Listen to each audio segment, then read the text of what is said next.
Bom dia, queridos. Deus nos dê graça nesta manhã.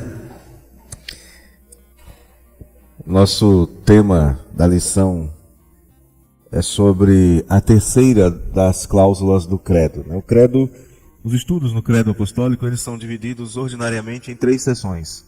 A primeira fala do Pai, a segunda fala do Filho e a terceira seção é chamada de a cláusula do Espírito. Mas tem um detalhe. Olhando o que fala a terceira seção, tem apenas uma frase: eu creio no Espírito Santo, e depois algumas outras coisas. Por que isso? Vamos orar ao Senhor, pedindo que Ele nos dê entendimento, e que o entendimento da sua palavra influencie a nossa vida. Obrigado, Deus, te rendemos graças por esta manhã. Te rendemos graças pela certeza de que o Senhor tem dirigido a sua igreja. E onde quer que ela esteja reunida agora, está reunida sob a direção do Espírito Santo. Está buscando conhecer a tua palavra. Está buscando comunhão contigo, ó Deus. Está buscando a comunhão dos santos. Assim eu te peço, em nome de Jesus, que o Senhor nos dê o entendimento que nós precisamos para viver segundo a tua santa e boa palavra. Obrigado a Deus, rendemos-te graças em nome de Jesus. Amém. A maioria dos estudiosos do Novo Testamento, eles defendem que Lucas escreveu o livro de Atos para contar o que o Espírito Santo continuou a fazer na igreja e através da igreja.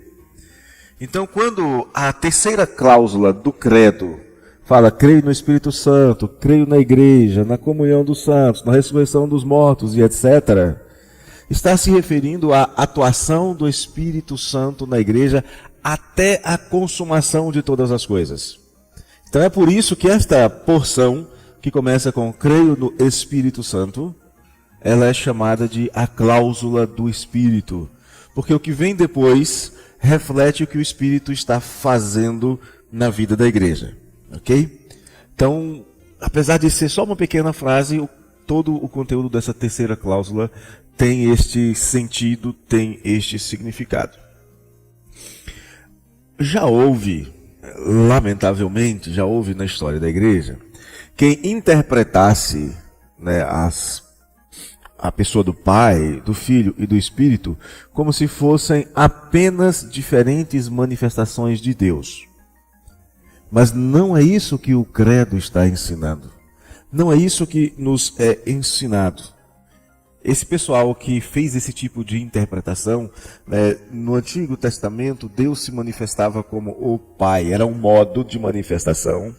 No Novo Testamento, Deus se manifesta como o Filho, é o segundo modo. E agora nós vivemos num terceiro modo de manifestação de Deus. Esse movimento ficou conhecido como modalista.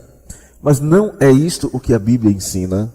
A Bíblia fala do Pai como uma pessoa, do Filho e do Espírito como pessoas que agem de acordo com a sua própria personalidade, mas em perfeita harmonia. O Pai nunca vai desejar para o Filho algo que o Filho não queira fazer ou não possa fazer.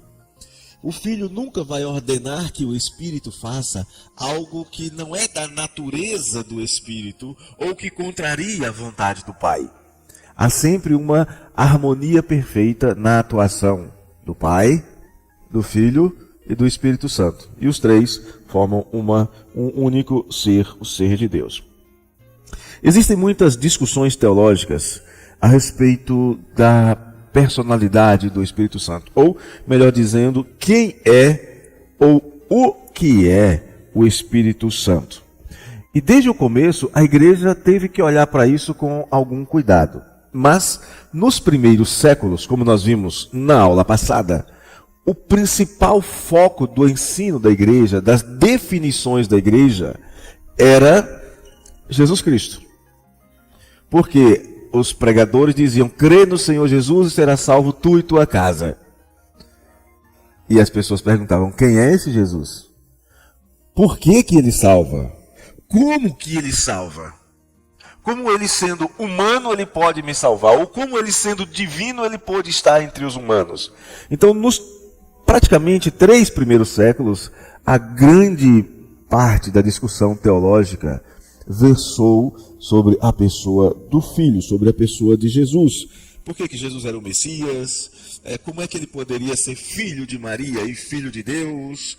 Como é que ele pode ser humano e divino? Quanto de humano, quanto divino? Como é que vou explicar lá em casa esse negócio que vocês estão me dizendo aqui na igreja, que Jesus é 100% humano e 100% divino, mas ele não é 200% alguma coisa, ele é apenas um ser, apenas uma pessoa. Como é que a gente explica isso? Então foi essa a grande discussão da igreja nas chamadas controvérsias teológicas. Mas, ao discutir sobre o Filho, não tinha como não falar do Espírito Santo. Por quê? A promessa, lá em Atos 2, creia no Senhor Jesus, você vai ter os seus pecados cancelados, vocês receberão o dom do Espírito Santo. Aí as pessoas já começavam a perguntar, mas quem é o Espírito Santo? Ou, o que é o Espírito Santo? E houve vários tipos de respostas, como hoje também nós temos algumas respostas que não correspondem à realidade bíblica. Imagine um incrédulo, alguém que nunca entrou numa igreja, que nunca leu a Bíblia, que nunca assistiu um estudo bíblico, de repente ouve você falando do Espírito Santo e para na tua frente e pergunta, o que é mesmo esse Espírito Santo, ou isso do Espírito Santo aí que você está dizendo? Que resposta a gente dá? Que resposta você dá? A igreja teve que lidar com isso. Já no começo. Mas embora sem se deter com muito ou com tanta profundidade quanto lidava com a questão do Filho, com a questão de Jesus Cristo. Observe que a Bíblia já começa apresentando o Deus Uno, Gênesis 1, no princípio criou Deus os céus e a terra, mas no verso 2 já fala do Espírito Santo. Gênesis 1, 2 diz assim: a terra, porém, estava sem forma e vazia. Havia trevas sobre a face do abismo, e o Espírito de Deus pairava por sobre as águas. O segundo verso da Bíblia já apresenta o Espírito Santo, e ele é mostrado como estando sobre a face do abismo, sobre a criação, e a ideia de Gênesis 2 é como se ele estivesse energizando, estivesse comunicando o poder àquilo que estava sendo criado. Em Josué, por exemplo, o Espírito vai ser mostrado não apenas como aquele que age sobre a criação, mas como aquele que age sobre pessoas. Ora, se age sobre pessoas, então já é um relacionamento mais próximo, não mais limitado, mas um relacionamento mais direto com a criatura. Em Josué 3:10 e em 11:29, esses dois textos falam basicamente a mesma coisa. Veio sobre ele o Espírito do Senhor, e ele julgou a Israel. Saiu a peleja, e o Senhor lhe entregou nas mãos a Cusã-Risataim, rei da Mesopotâmia, contra o qual ele prevaleceu. E lá no 11:29, então o Espírito do Senhor veio sobre Josué, e atravessando este por Gileade e Manassés, passou até Mispa de Gileade, e de Mispa de Gileade passou contra os filhos de Amon. Então o Espírito que energizava a criação em Gênesis 1, verso 2, agora é o mesmo Espírito que enche de poder a uma pessoa específica, se relacionando com a sua criação de uma maneira mais íntima, mais direta. Isso no Antigo Testamento. E no Novo Testamento, o que nós temos, de um modo bem geral ainda, a gente vai estudar isso com bastante profundidade, mas o que nós temos no Novo Testamento sobre a ação do Espírito Santo. Podemos afirmar que o Espírito é mostrado como a força pessoal de Deus, Deus agindo pessoal e poderosamente, atuando no mundo e também atuando nos crentes. E este Espírito tem algumas características que mostram a sua personalidade. Eu sei que existem grupos religiosos que ensinam que o Espírito Santo seria só o poder de Deus, só a energia de Deus, não uma pessoa.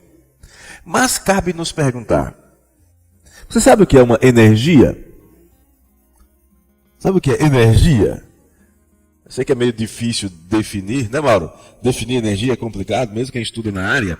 Mas energia é uma força, um poder que faz com que alguma coisa funcione. Mas se vocês quiserem uma definição de energia muito bem feita, pergunte para o Mauro depois, que ele vai tentar e no final vai falar assim, ó, é mais ou menos isso. Estou certo? Não é assim que vocês da área trabalham? É quase que impossível definir energia.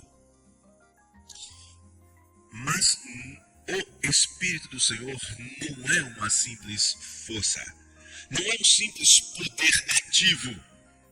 Não é uma simples energia. Por quê? Você pega uma energia, você faz com que funcione uma lâmpada. Você faz com que funcione uma aparelhagem de som, um carro. Você transforma energia cinética num ventilador, por exemplo. Você faz ser o que você quiser. Ou o que você tiver tecnologia suficiente para utilizá-la. No entanto, ela não tem conhecimento. Ela não tem raciocínio. Agora vamos ver em Atos. Vamos abrir a Bíblia em Atos.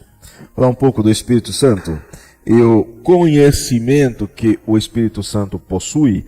Atos 5:3. O 3. Então disse Pedro: Ananias, por que encheu Satanás teu coração para que mentisses ao Espírito Santo, reservando parte do valor do campo? Agora o verso 4. Conservando-o porventura não seria teu, e vendido não estaria em teu poder? Como, pois, assentaste no coração este desígnio? Não mentiste aos homens, mas a Deus. Você consegue mentir a uma força? Você consegue mentir a uma energia? E a uma pessoa, você consegue mentir? Você consegue mentir para Deus? Sim. Ele só vai saber que você está mentindo. Você mente, mas ele sabe, ele tem conhecimento. Então, quando Ananias e Safira chegam com aquela oferta mentirosa, veja só, você pode vender um imóvel seu sem nenhum problema e resolver entregar metade como oferta. Nenhum problema quanto a isso. O que você não pode é chegar entregando a metade dizendo que é tudo, aí é mentira. Aí já é mentira. E quando Ananias chega com aquela oferta mentirosa, Pedro diz, vem cá, por que você acha que você pode mentir ao Espírito Santo? Você acha que ele não tem conhecimento? Você acha que ele não sabe que você está mentindo? E aí o restante da história nós conhecemos. Os dois acabam tendo o privilégio de morrerem no mesmo dia.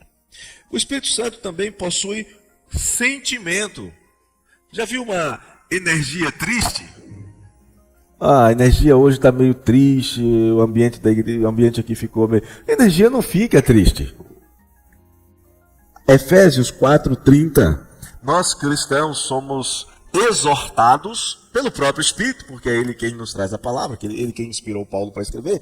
Nós somos exortados a não entristecermos o Espírito. Veja aí, vamos ler juntos. Efésios 4:30. Uma exortação do Espírito, dizendo assim, olha, vocês não devem me entristecer. Efésios 4:30. Leiamos. E não entristeçais o Espírito de Deus, no qual fostes selados para o dia da redenção. Podemos entristecer um poder, uma força, uma energia? Não, mas uma pessoa sim. Porque uma pessoa tem sentimento. Então o Espírito Santo, que é mostrado como agente da criação, que energiza a criação, que enche de poder os juízes como Josué, os profetas, é o mesmo Espírito que se relaciona conosco, que tem conhecimento e que tem prazer em nós, e nós devemos ter o cuidado de não entristecer o Espírito. E como é que nós entristecemos o Espírito? Quando nós desconsideramos os mandamentos do Senhor, quando nós nos esquecemos que Ele habita em nós e que Ele é o selo que garante que nós somos propriedade exclusiva de Deus e agimos como se Ele não estivesse ali. Tem coisa mais desagradável do que você chegar em um lugar achando que vai ser bem recebido e as pessoas simplesmente ignorarem que você existe, passarem por você para lá e para cá, sem te cumprimentarem, sem fazer caso algum de que você está ali. E às vezes os crentes fazem isso, agem como se o Espírito Santo não estivesse ali, como se o Espírito não estivesse presente, como se o Espírito não habitasse neles. E com uma função especialíssima. É o selo, é a garantia de que seremos conduzidos à vida eterna. Então, o poder do Espírito Santo também é mencionado no Novo Testamento. Ele é mostrado como poderoso no Antigo e também poderoso no Novo. Em Atos 19:6, por exemplo, a Bíblia diz assim: e impondo-lhes Paulo as mãos, veio sobre eles o Espírito Santo, e tanto falavam em línguas como profetizavam. O poder do Espírito agindo sobre aqueles que foram batizados. A presença do Espírito Santo é prometida aos apóstolos e, por consequência, é prometida à igreja. E por que eu digo que ela é prometida à igreja? Porque Deus não muda. Ele continua agindo com poder, o seu Espírito continua agindo da mesma maneira na igreja. E o Espírito é prometido aos apóstolos como aquele poder que viria do alto, ou seja, viria do Todo-Poderoso, e que capacitaria a igreja a cumprir a sua missão. Atos 1:8, a gente conhece esse texto bastante, né? Conhece até para falar sem precisar abrir as Escrituras. Atos 1:8 fala que... Vamos ler? Atos capítulo 1, verso 8. Mas recebereis poder ao descer sobre vós o Espírito Santo, e sereis minhas testemunhas, tanto em Jerusalém como em toda a Judeia e Samaria, e até os confins da terra. O Espírito viria para encher a igreja de poder. Ele não viria para ser poder, mas para encher a igreja de poder para realizar a tarefa a qual o Senhor a havia comissionado. O Espírito Santo é mostrado também, esse mesmo Espírito que vem para dar poder à igreja, ele é mostrado como alguém que vem para estar ao lado da igreja. Aí já fica meio complicado, né? Imagina a energia que fica do lado, um poder que fica do lado. Não faz o menor sentido. Mas Jesus, em João 14, 16 e 17, diz: eu rogarei ao Pai, e Ele vos dará outro Consolador, a fim de que esteja para sempre convosco. Quem é esse outro Consolador? O Espírito da verdade, que o mundo não pode receber, porque não o vê, nem o conhece. Vós o conheceis, porque Ele habita convosco e estará em vós. Então a igreja conhece este Consolador porque ele está presente, habitando, estabelecendo morada, como um selo que ficará presente até o dia da redenção. Aqui tem uma peculiaridade do direito, que quando você aluga uma casa, de quem é aquela casa? Você alugou e você cumpre rigorosamente as suas obrigações. De quem é aquela casa? É sua. O aluguel é um direito humano. Quando o crente é feito a habitação do Espírito Santo, é selado um contrato no qual Deus diz: me pertence eternamente. E o Espírito Santo vai ficar aí para garantir que é meu, para que ninguém toque. Então, o Espírito Santo também vem, além de se colocar ao lado, vem para orientar a igreja. Vem para capacitar a igreja para cumprir a missão que lhe foi dada por Jesus.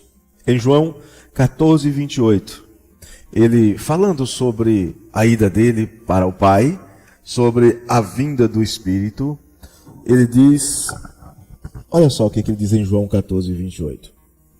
Vamos ler? Leamos.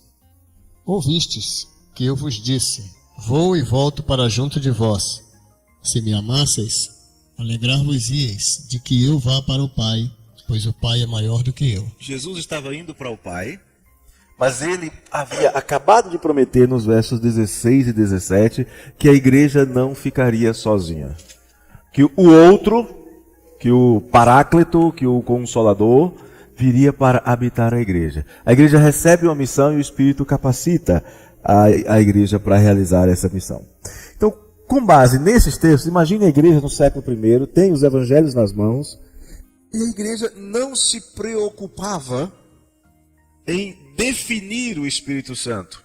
As primeiras comunidades cristãs viam o Espírito Santo simplesmente como a razão da sua vida, a razão de existência de vida espiritual neles. Então eles viviam pelo Espírito. Eles não sentiam a necessidade de definir quem o Espírito era. Eles simplesmente diziam: Deus está presente conosco. O Espírito é Deus conosco, é Deus presente na igreja. É a presença ativa, é a presença capacitadora, é a presença poderosa, é a presença pessoal de Deus entre nós. Eles viviam isso, sem se preocupar em definir aquilo em que eles criam. Já no século II, um apologista chamado Justino. Os apologistas eram escritores que defendiam a fé contra os ataques dos inimigos. Quando alguém falava alguma coisa contra a fé, os cristãos escreviam, e é interessante que as obras deles têm uns títulos bem sugestivos, né? Contra Praxeas, contra não sei quem, diálogo com fulano, ou seja, eles sempre partiam de uma resposta a uma acusação. E Justino Marte, ele falando sobre a presença do Espírito Santo, ele vai dizer o seguinte, que o Espírito é aquele que anuncia a vinda de Cristo e o torna conhecido dos homens. Ele não sentiu a necessidade de fazer maiores definições. E por que ele não fez isso? Porque para a igreja era pacífico o assunto. E os incrédulos não se preocupavam tanto em perguntar quem era o Espírito Santo. Essa preocupação de definir o Espírito Santo, ela vai começar a surgir com as definições a respeito de Jesus. Uma coisa leva a outra no chamado período das controvérsias cristológicas. Século II, século III e até um pedaço, até meados da segunda metade do século IV. Isso só vai acabar por volta de 380.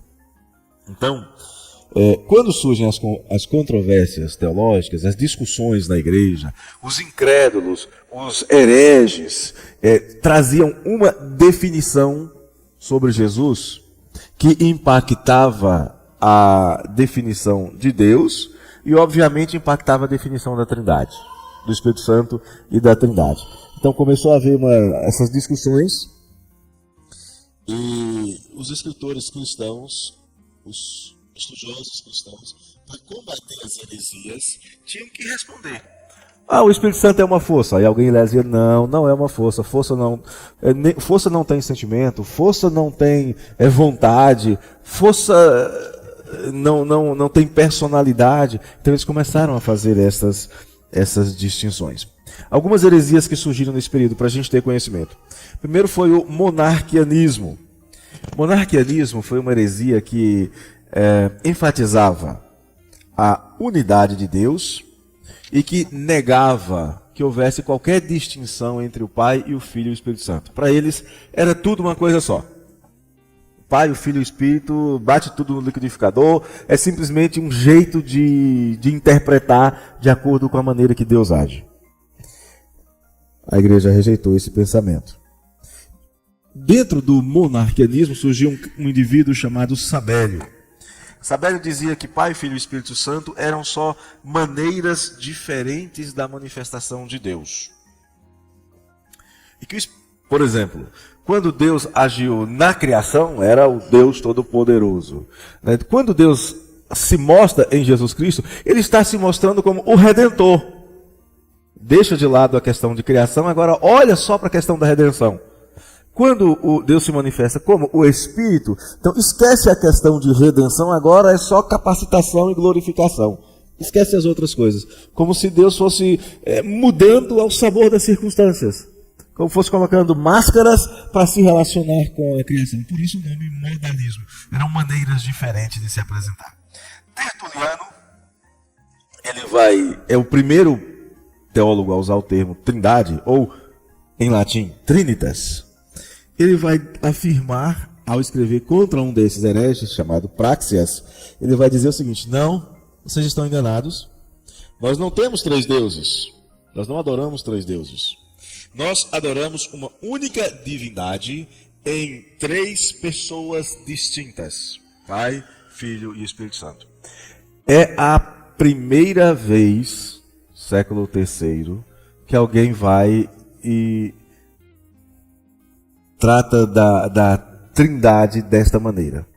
Para você ver, é uma coisa tão simples que está escrito aqui, Mas a igreja não tinha essa preocupação ainda. Mas de repente, com os escritos de escritores contrários à fé, hereges, eles têm que começar a pensar no assunto. Ainda começa bastante incipiente, ainda bastante simples. Nesse período começam a aparecer os credos, vários apareceram, falamos isso há 5 semanas, né? Começam a aparecer vários credos, credo romano, o credo niceno constantinopolitano, né? O credo dos apóstolos, começam a aparecer credos em vários lugares, e eles começam a definir essas coisas. Também começam a surgir confissões de fé. A igreja começa então a procurar definir com clareza quem é o Pai, quem é o Filho e quem é o Espírito. E um dos momentos mais importantes foi quando Ário de Alexandria, no século III, começou a sustentar que o Filho não existia eternamente, ou que Jesus não é eterno. E se Jesus não é eterno, ele é só uma criatura. E se Jesus não é eterno e é só uma criatura, o Espírito Santo é só uma manifestação de poder e não de pessoa. Esse movimento, surgido lá no século III, ele continua presente hoje, no nosso tempo, disseminado por um grupo chamado de Russelitas ou Testemunhas de Jeová. Ainda pensam desta maneira. Surgiu, foi combatido no século IV, desapareceu, ressurgiu no século XIX. Então passou aí 15 séculos sem ninguém tocar no assunto, mas ressurgiu recentemente. A igreja se reúne em Nicéia, condena o arianismo e diz: não, está errado. Por isso temos o credo niceno. Nós cremos no Pai como uma pessoa, nós cremos no Filho como uma pessoa e no Espírito como uma pessoa. Mas Ário não se deu por vencido, continuou lutando, continuou disseminando as suas ideias. 50 anos depois a igreja se reúne de novo, agora em Constantinopla, e amplia o credo, que hoje é chamado de credo niceno constantinopolitano, e trata principalmente, não trata da pessoa do Pai, trata um pouco da pessoa do Filho e trata mais da pessoa do Espírito Santo. E ele vai encerrar, esse concílio vai encerrar dizendo que o Pai, o Filho e o Espírito Santo são plenamente divinos. Afirma a plena divindade do Espírito Santo e reconhece o Espírito Santo como exatamente igual em termos de poder, glória e majestade, exatamente igual ao Pai e ao Filho. Quem é mais poderoso, o Pai, o Filho ou o Espírito Santo? Fala, Luiz, quem é mais poderoso? O Pai é igualmente poderoso, tanto quanto o Filho, tanto quanto o Espírito. Mas pastor, e por que a gente vê na Bíblia atribuições diferentes? Isso se chama de economia da Trindade, ou organização das ações. O Pai não é aquele que foi para a cruz. Quem foi para a cruz foi o Filho. O Redentor é o Filho. Quem habita em nós, quem foi dado como paráclito, como aquele que habitaria com a igreja, foi o Espírito. Então são funções econômicas que estão fazendo o seu papel e está tudo certinho, porque eles fizeram um acordo na Trindade para que cada um exercesse uma determinada função. 3 coisas interessantes. Primeiro, nós somos convidados a crer pelo Espírito. Nos seus primeiros anos, a igreja tinha como preocupação central evangelizar, conduzir as pessoas a que eles ouvissem a pregação, crescem em Jesus Cristo e confessassem esta fé de maneira pública. Em Atos 2:38, por exemplo, o sermão de Pedro, quando Pedro fala para eles sobre o que eles fizeram com Jesus, mataram o Messias, eles perguntam: e agora, o que a gente faz? Matamos o Messias, não temos mais esperança? Aí Pedro diz: tem jeito, arrependam-se, cada um de vocês seja batizado em nome de Jesus para a remissão dos vossos pecados, e vocês vão receber o dom do Espírito Santo. Em Atos 10, verso 45, diz que os que eram da circuncisão, que vieram com Pedro, admiraram-se, porque sobre os gentios foi derramado o dom do Espírito Santo. Então essas pessoas creram por quê? Porque o Espírito agiu neles. E isso então nós dizemos que é necessário para crer, nós cremos pelo Espírito Santo ou pela ação do Espírito Santo. Quem é que abre o nosso coração? Quem é que ilumina a nossa mente? Quem é que dá entendimento? Quem é que produz a nova vida em nós? O Espírito Santo. É a sua ação. A igreja, quando é iluminada, o crente, quando ele recebe o dom do Espírito Santo, né, ele vai viver pelo Espírito. Em Romanos 8:9 diz: vocês que são crentes não estão na carne, estão no Espírito, se de fato o Espírito de Deus habita em vocês. Agora, quem não tem o Espírito de Cristo, este tal não é dele. Ou seja, é impossível alguém ser crente sem crer pelo Espírito Santo. É impossível. Pode frequentar a igreja, pode passar 10, 20, 30 anos na igreja, pode assumir os mais elevados cargos dentro de uma igreja, pode se tornar famoso dentro da igreja, e ainda assim, se não tiver o Espírito, não é crente. E se nós olharmos a história da igreja, se vocês quiserem ver só um período bastante interessante, dê uma olhada nas maiores autoridades da igreja do século 12 e 13, período dos Borgia, que dominavam a igreja. Era a igreja cristã? Era a igreja que tinha. Aí dá uma olhada para ver como eram os grandes, os poderosos, os maiores. Dá para dizer que eram crentes? Com aqueles tipos de atitudes? Difícil. Uma segunda questão relevante, a primeira é: só cremos por causa do Espírito. Antes da ação do Espírito, qual era o estado do homem? Morto em seus delitos e pecados. Se o Espírito não vier e não vivificar, se ele não vier e não levantar, o pecador continua morto em seus delitos e pecados. Portanto, não há mérito algum em alguém dizer: eu sou crente, Deus tem que me dar alguma coisa. Como assim? Se você estava morto, ele já te deu vida. É mais ou menos como uma pessoa que chega para trabalhar numa empresa, está passando fome, e o indivíduo fala: o que você sabe fazer? Eu sei fazer a função X. Ok, o salário da função X é 10 mil reais mensais. Você tem 30 anos, vai trabalhar 35 anos, vai ter 13º, férias, etc. Então tá aqui, eu já vou calcular mais ou menos uma prévia de inflação. Tá aqui o salário inteiro, já vou te dar até o da aposentadoria, calculando que você vai viver até os 80. Entrega tudo de uma vez. Esse indivíduo começa a trabalhar. Depois de um tempo ele pode dizer que tem direito de exigir alguma coisa na empresa? Já recebeu até a aposentadoria, até... Não tem. Em relação a Deus, e é uma comparação bem simples, ele já nos deu tudo. Então nós não temos direito de fazer exigências. E se ele não nos desse o tudo, nós também não teríamos direito de fazer exigências, porque estávamos mortos em nossos pecados. Uma segunda questão interessante é crer no Espírito. A primeira é crer pelo Espírito. Por que eu creio? Porque o Espírito me deu entendimento. Por que nós cremos? Porque o Espírito agiu na nossa mente, no nosso coração, nos deu uma nova vida, nos deu uma nova percepção das coisas. Abriu os olhos do nosso entendimento. Andamos por fé agora, e não por vistas. Mas também devemos pensar em crer no Espírito. Por quê? Porque ele tem personalidade.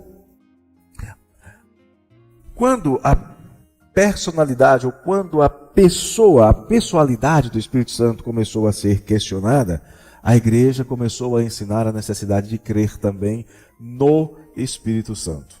Não é o Espírito quem nos salva na cruz, é Jesus. Mas ainda assim, nós precisamos crer na pessoa do Espírito Santo. E a igreja então sentiu a necessidade de explicar. No começo, a igreja simplesmente entendia a presença do Espírito Santo e está tudo certo. Era o suficiente. Como acontece em casa.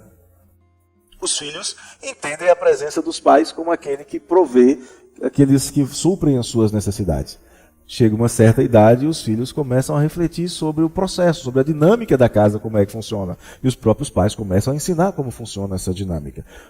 O filho vai perceber que papai e mamãe tem uma hora que tem que se ausentar, tem que sair, tem que voltar para poder trazer a comida para casa.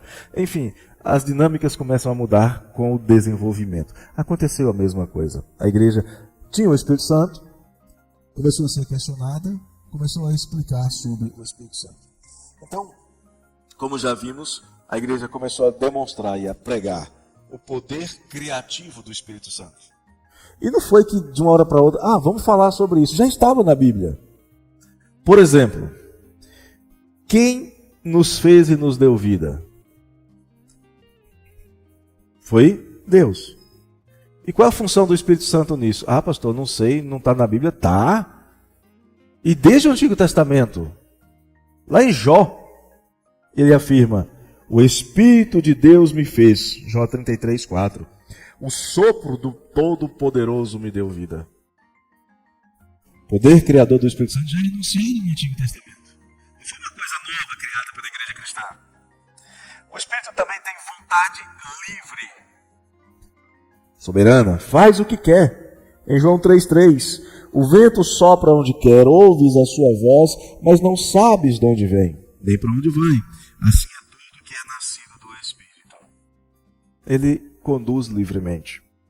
Ele tem sentimentos pessoais, já vimos lá atrás.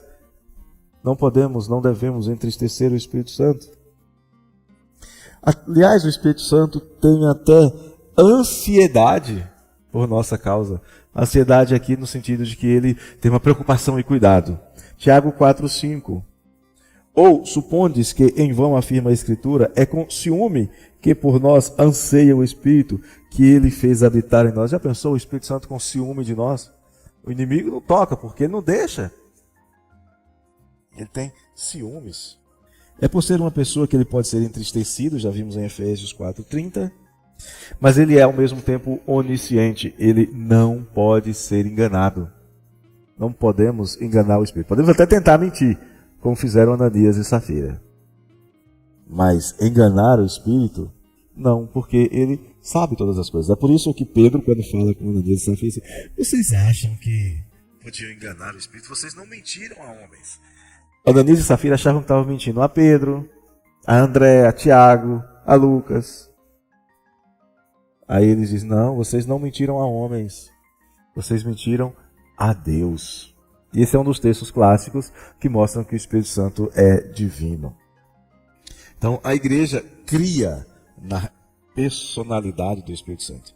Ela não se debatia, se debruçava para escrever, para ensinar com detalhes sobre isso, porque não era uma coisa tão cobrada, tão necessária. E terceiro, nós precisamos crer sem confusão.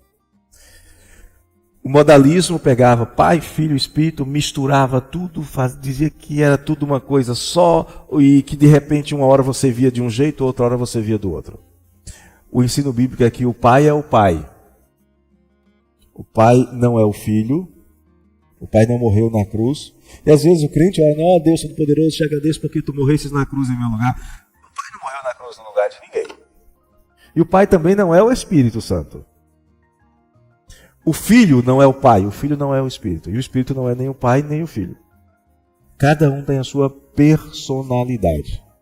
Pastor, como é que eu junto isso na minha cabeça? A Bíblia ensina. É uma questão de fé e nós vamos tratar do Pai, do Filho e do Espírito com muito cuidado e vamos mostrar estas coisas. Mas nós não podemos confundir as coisas. Deus é um Deus único. Mas esse Deus único, ele se manifesta em três pessoas distintas. O Pai, com as suas atribuições, poder e glória. O Filho, com as suas atribuições, poder e glória bem específicos. E o Espírito Santo, com as suas atribuições, poder e glória específicos também. Qual dos três eu devo adorar? Pai, Filho ou Espírito Santo? O Deus Todo-Poderoso. O Deus Trino, o Deus Triuno, a Trindade Divina. Eu sei que na nossa cabeça fica às vezes difícil compreender essas coisas. Agostinho, um teólogo do século IV, ele dizia algo muito interessante. Ele dizia que o finito não pode conter o infinito. A nossa mente é limitada. E foi mais limitada ainda quando Adão e Eva pecaram, porque aí passamos a sofrer os efeitos do pecado no nosso entendimento.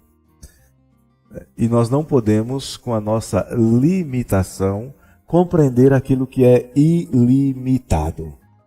Nós não compreendemos nem a nós mesmos. Lembra que Paulo fala escrevendo aos Romanos: eu não compreendo nem mesmo o meu modo de agir?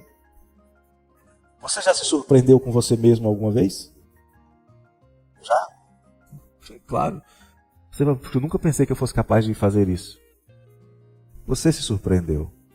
Você consegue saber quais células do seu corpo estão sadias ou doentes? Eu fiquei surpreso essa semana. Apareceu uma dor. No outro dia essa dor se espalha, eu vou no médico, achando que era dengue, uma gripe, algo parecido. Chego lá, saio com um diagnóstico de pneumonia. Não tenho a menor ideia de que podia ser. Passou 1000 coisas pela minha mente. Mas não pneumonia. Mas eu deveria saber todas as coisas. A gente quer conhecer tudo sobre Deus, a gente não conhece nem sobre nós mesmos. Então nós precisamos crer sem confusão. Há um só Deus, eterno e imutável, todo-poderoso e sábio, onisciente, ou seja, sabe todas as coisas, amoroso, o qual subsiste em 3 pessoas, o Pai, o Filho e o Espírito Santo. Sendo cada uma destas pessoas perfeita, completa e verdadeiramente Deus, sem, no entanto, formarem 3 deuses distintos. Para o pagão inimigo do cristianismo no século III e IV, isso aqui era algo inaceitável. Chamavam os cristãos de loucos, chamavam os cristãos de pessoas sem entendimento, inimigos da ciência. Mas a Bíblia ensina que Deus é Pai. A Bíblia ensina que Jesus é o Filho eterno de Deus. E a Bíblia ensina que o Espírito Santo é o eterno agente da criação. É o que é ensinado nas Escrituras. Assim, nós cremos. Aceitamos o que a Bíblia ensina. Afinal de contas, nós somos crentes. E crente vive por fé. Acredita no que a palavra de Deus ensina. Vamos concluir com uma leitura bíblica em João 14:8 e algumas questões para a nossa reflexão. João 14, 8 a 11. Evangelho de João, capítulo 14, versos 8 a 11.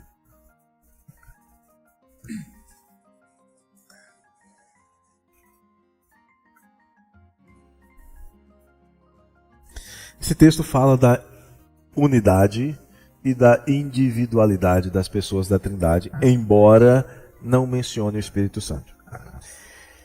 João 14, 8, vamos ler? Replicou-lhe Felipe: Senhor, mostra-nos o Pai, e isso nos basta.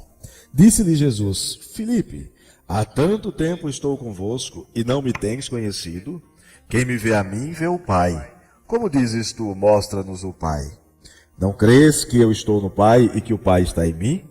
As palavras que eu vos digo, não as digo por mim mesmo, mas o Pai que permanece em mim faz as suas obras. Crede-me que estou no Pai e o Pai em mim. Crede ao menos por causa das mesmas obras. Como é que o reconhecimento de que o Espírito Santo é uma pessoa e não uma força pode ajudar o crente na sua busca por orientação e apoio no dia a dia? Você é crente. O Espírito Santo habita em você. E você o reconhece como uma pessoa. Você acha que isso pode te ajudar na tomada de decisões? Quando você tiver que tomar uma decisão, pense: puxa, Deus habita em mim. O Espírito de Deus habita em mim. Tome a decisão certa. Se você tivesse que parar para anotar um aspecto da sua vida na qual você precisa da capacitação do Espírito Santo para fazer o que Deus quer que você faça como cristão, qual área seria? Poxa, eu preciso melhorar aqui nessa área, eu preciso que o Espírito de Deus me ajude nesta área aqui. Seria nos estudos? Seria no ambiente doméstico, na obediência aos pais, no respeito ao marido, no amor à esposa, na dedicação ao trabalho, na administração financeira? Talvez um período de devoção pessoal, leitura e oração. Qual área você acha que precisa da ação do Espírito Santo para ajudar você? Pense nisso. Anote mentalmente. Se quiser, pegue seu celular e anote também, não tem problema. Como é que crer que Deus é um só e ao mesmo tempo Deus é 3 pessoas pode me ajudar no meu relacionamento com os meus irmãos? Por que essa pergunta? Porque a igreja de Cristo é uma só. Uma só igreja. E mesmo a igreja local é composta por diferentes membros. Na Trindade Divina há perfeita harmonia. Na igreja, Deus estabeleceu a harmonia pelo vínculo da paz, mediante a atuação do Espírito. O que eu tenho feito para manter esta harmonia, para criar esta harmonia, para impedir que essa harmonia seja quebrada? No meu falar, eu falo o que edifica ou eu falo para causar divisões? Eu falo o que abençoa ou eu falo para lançar dúvidas sobre o caráter do meu irmão? É uma igreja só. Na Trindade há harmonia. No corpo de Cristo também deve ter harmonia, refletindo o que a Trindade é. Você tem valorizado a ação do Espírito Santo em sua vida? Em que área da sua vida você consegue dizer assim, puxa, o Espírito está me ajudando aqui? Nisso aqui eu não conseguiria fazer direito, mas o Espírito Santo de Deus está me ajudando. Eu estou sendo ajudado pelo Espírito. Ou quem sabe, você já vai dizer, eu preciso de ajuda. Preciso de muita ajuda nessa área. Para viver uma fé prática, a gente precisa confiar nas verdades ensinadas pela Bíblia. E nós só podemos confiar e crer que é verdade se o Espírito Santo agir na nossa mente e no nosso coração. Até que ponto você tem sentido esta ação do Espírito Santo? Poderosa. Não um simples poder. Capacitadora. E não uma simples capacitação. Dinâmica. A palavra para poder do Espírito é dinamis. E não apenas uma força agindo em você, mas Deus agindo pessoalmente em você. Como isso tem te ajudado a resolver as suas questões de fé, nas suas lutas diárias, nas coisas que você tem que fazer? São perguntas para nós pensarmos e para nós colocarmos em prática, em busca de soluções, orando ao Senhor, pedindo capacitação do Espírito Santo, pedindo que o Espírito Santo nos encha de poder e graça para sermos mais eficientes na nossa missão. Eu vou parar por aqui, se os irmãos têm alguma pergunta, já que ninguém interrompeu durante o estudo.